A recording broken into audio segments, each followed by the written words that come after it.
খালেদা জিয়ার সঙ্গে কি কথা হলো মাহফুজ নাহিদ আসিফদের?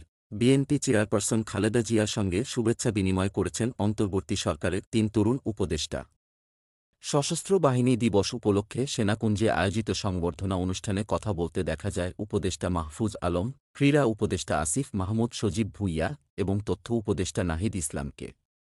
বিএনপির মিডিয়া সেলে প্রকাশিত ছবিতে দেখা যায়, খালেদা জিয়ার সঙ্গে কথা বলছেন উপদেষ্টা মাহফুজ আলম, ক্রীড়া উপদেষ্টা আসিফ মাহমুদ সজীব ভুঁইয়া এবং তথ্য উপদেষ্টা নাহিদ ইসলাম।